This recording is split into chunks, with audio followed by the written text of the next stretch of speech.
Hey guys, welcome back to the Cult of Film. I'm Kyle. I want to review this movie. I think it's one of the best movies ever made. I watch it maybe every 5 to 6 years, and I'm blown away of the craftsmanship of this movie. And I'm really shocked. I was just looking up right here that The Exorcist from 1973, directed by William Friedkin, only has a 78% on Rotten Tomatoes. I am so disappointed by the Rotten Tomatoes crowd here. This movie should be 100%. This is one of the most perfect movies ever made. And unfortunately, it kind of gets maybe what keeps people away from it is they think that maybe the last 35 minutes, when all hell breaks loose, literally, is the whole movie. And it isn't. What makes this movie great is how incredibly restrained and grounded it is. This movie, at its core, is about a mother and daughter, particularly the mother, that is trying to do everything she possibly can to help her clearly ill daughter. And what I think makes the steady climb and build of this movie into an explosive third act so effective is because it's so real. It is so real. And I think about how impressive this movie is now in 2024. And obviously, I'm watching this on the other side of 30 years of so exorcism movies. Every movie that's involved in any movie that has the word exorcism or exorcist in it owes everything to this movie, to the original Exorcist 73. Based on the novel by William Peter Blatty, who, I think that guy's a genius in his own right, but then teaming up and writing the script with one of the greatest directors, not just that America has ever produced, but the world's ever seen, in William Friedkin. May he rest in peace. Kills me that he's gone now. He was such a mensch.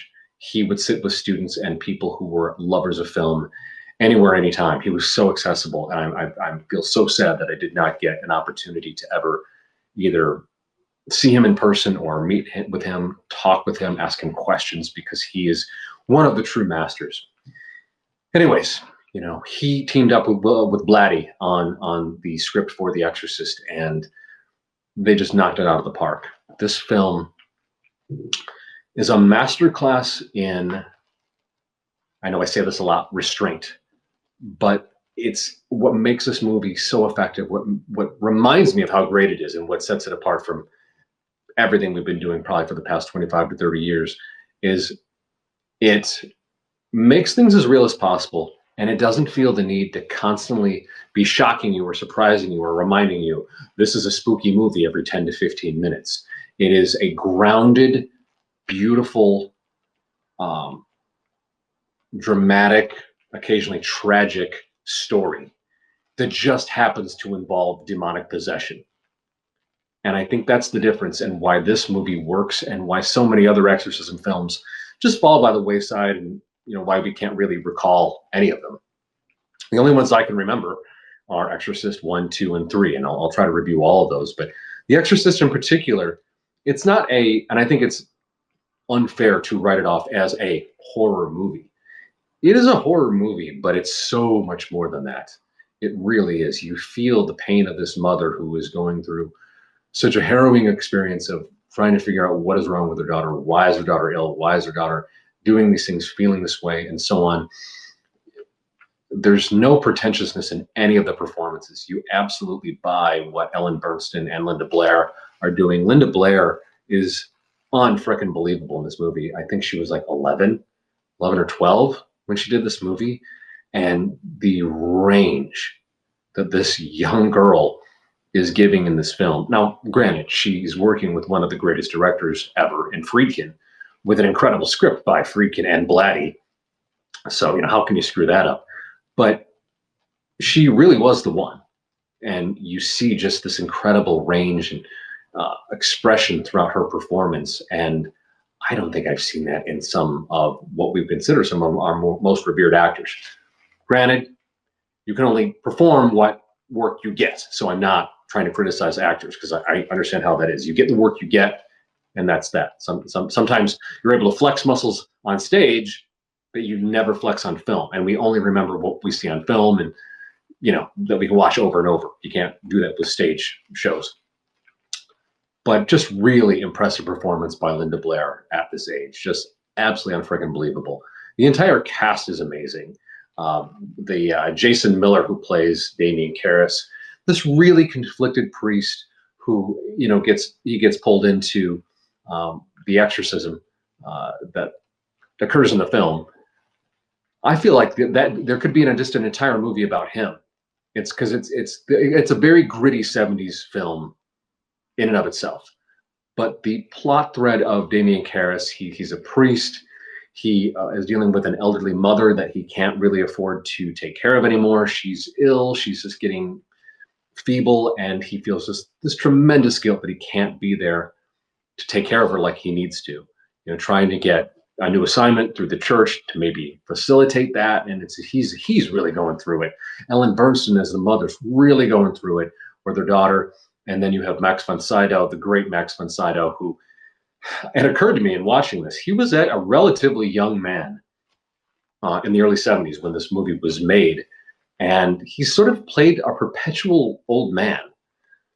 Because he even when he wasn't in makeup in films in the 90s or the early 2000s, they really aged him up a lot in American films. He did a lot of films with Ingmar Bergman, him being Swedish, and he was allowed to kind of be his age. But he plays it, and he's absolutely believable. Just the whole cast is sort of a gritty, real, grounded 70s cast. I keep coming back to the 70s. I've really doubled down on the 70s films since I finished Quentin Tarantino's Cinema Speculation. And I absolutely get why he worships at the altar of 70s cinema, because we have these great auteurs. There were so many risks that studios were willing to take in that time. And damn it, we need to get back to that. We need more risks being taken, especially in studio films. I know that probably won't happen, but we should do it anyways. It's okay to greenlight original scripts. People will watch those things. It doesn't have to be endless sequels and remakes. Not that there's anything wrong with remakes and sequels, because they can be done very well. But we're sort of at a fever pitch right now, and I feel that there's just a ton of original scripts that deserve to be produced. There could be another The Exorcist out there right effing now, and we don't get it because we're getting such and such 3 or chapter 5 of whatever. Again, we support, and that's where we put our dollars, so that's what they're going to give us. So you can't, on the one hand, bitch and complain that Hollywood isn't giving you the type of movies you want, and then turn around and watch every goddamn sequel and remake that comes out. You gotta, at some point, you have to vote with your feet. And that's what I'm doing, and that's why I rewatched The Exorcist. I rewatched The Exorcist with a good friend of mine who actually, early days of Cult of Film, you guys may remember Truman, my buddy. He had never seen it, and that blows me away because he's a film guy. He actually took me a year or so ago to see a 35 millimeter print of William Friedkin's To Live and Die in LA, which is another Friedkin film that everyone should see. It's almost never streaming anywhere, and I'm not sure why, but it's one of the Friedkin 5. I call the Friedkin 5 that everyone should see. So I thought for sure, okay, if this dude's taken me to see, a 35 millimeter print to Live and Die in LA, I just assumed, he's seen Sorcerer, also directed by Friedkin, another absolute masterpiece. He obviously has seen The Exorcist. Well, he hadn't, and I was like, dude, this is a tentpole of just cinema, not just American cinema, but cinema period. We have to watch this. And so we sat down, me, him, and some of the fellas, and he loved it. I mean, how could you not? It's a really, really well-crafted film. It doesn't blow the wad early. It's not constant special effects every 20 minutes. It's not, the scares that are in it are effective, but they're not overplayed. And it's, again, a masterclass of cinema. Again, Friedkin just nails it. And if you're curious, the Friedkin 5 are French Connection. That's, Friedkin's first film, I think 71, 72, 73 was The Exorcist. 77 was Sorcerer, which was also unfairly maligned and is a masterpiece. People have rediscovered that. rediscovered that. 1980, Cruising with Al Pacino, another incredible. I think it's the closest thing we have ever gotten to an American giallo, if you know giallo, sort of like the murder thriller genre from Italy. And then 5 would be 1985's To Live and Die in LA. Those Friedkin 5 films everyone should see, and especially if you're a movie lover, if you're a film lover, if you're one of these people who's constantly bitching and complaining that Hollywood isn't making anything good anymore. We have a massive back catalog of stuff that you guys can watch any damn time.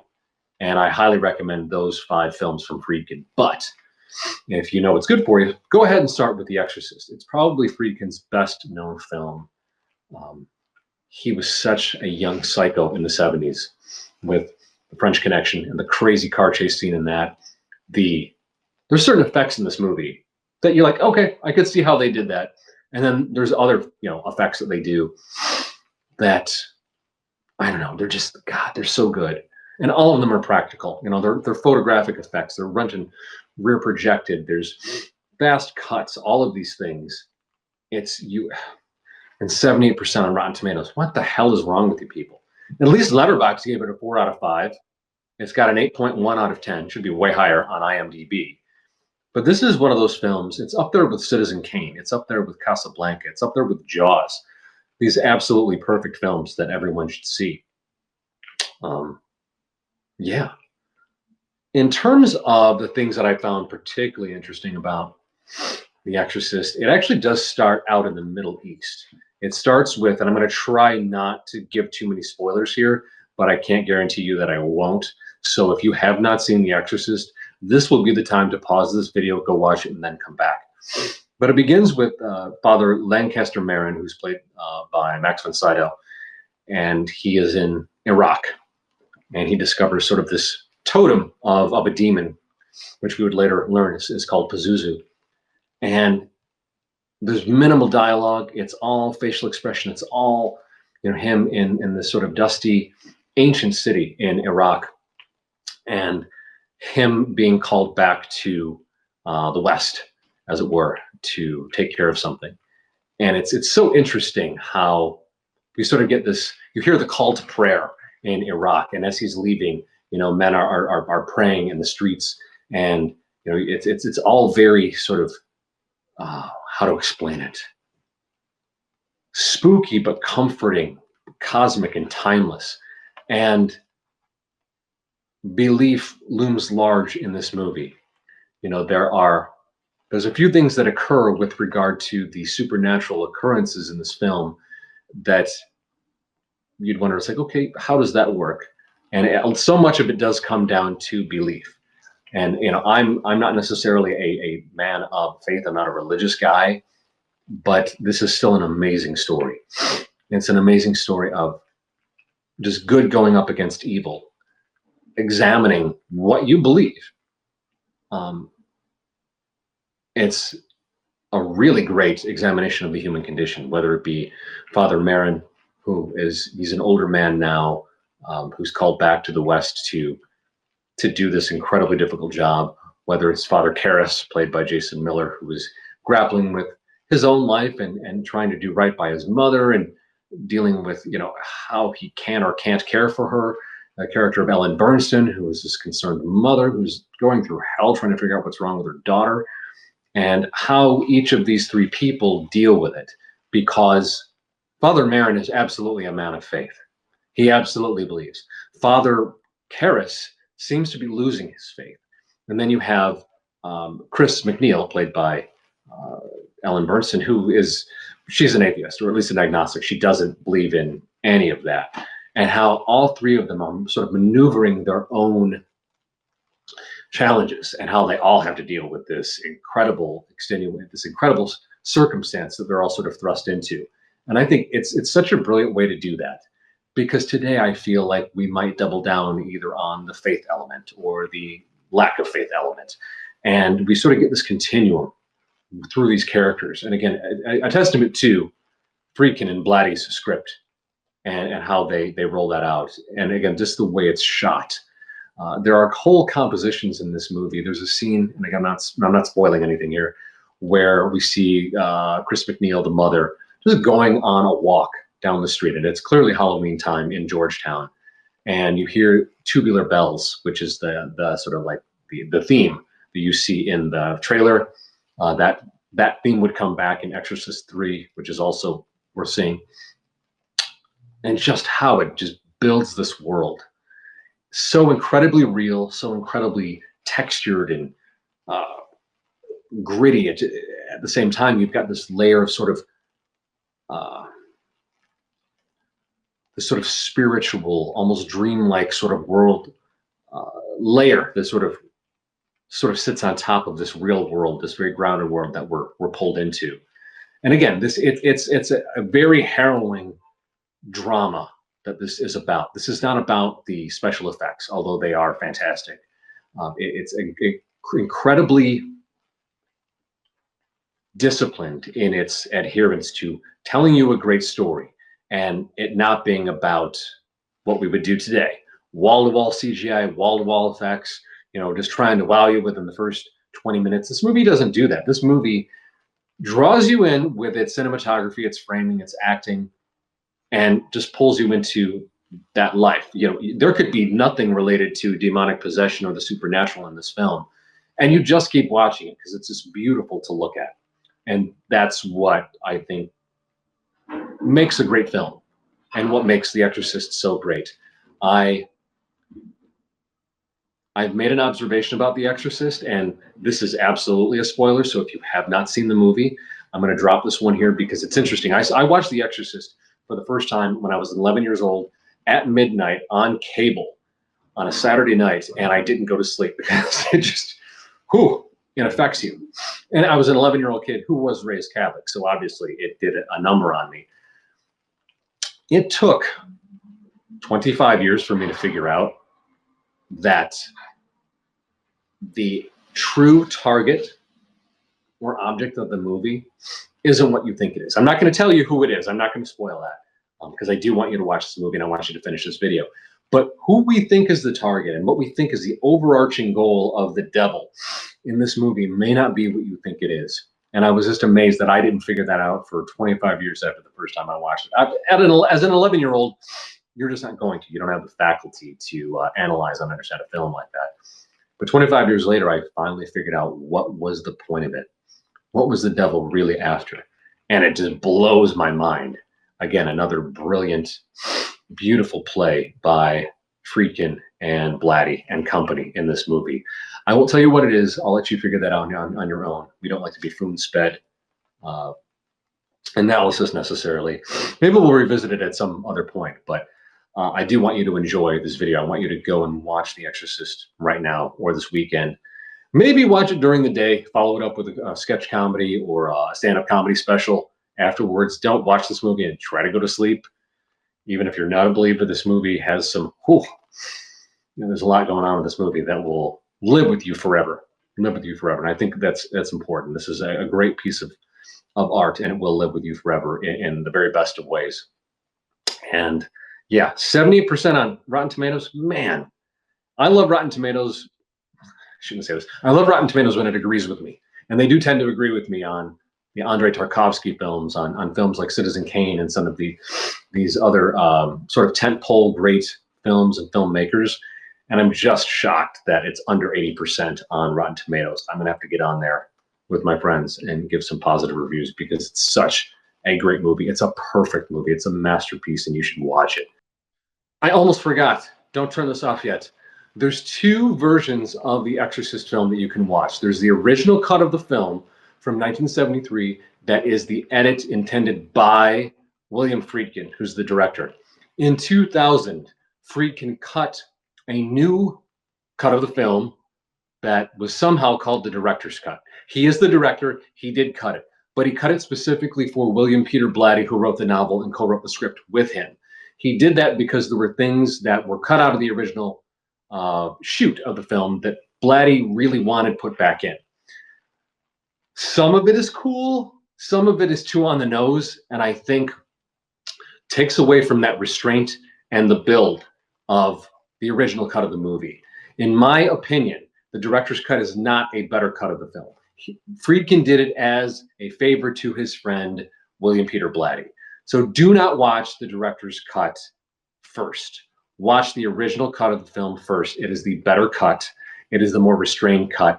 It has the better build, and certainly in terms of the third act and resolution, way better. Then if you want to go and watch the director's cut, there's a couple things in there that I think are cool, other parts that aren't necessary and I think are better shown than told. This is the difference between a novelist and a screenwriter, you know. And in film, and I love dialogue. I love Tarantino. I love great dialogue. But sometimes you don't have to. You can tell by looks and you can tell by showing.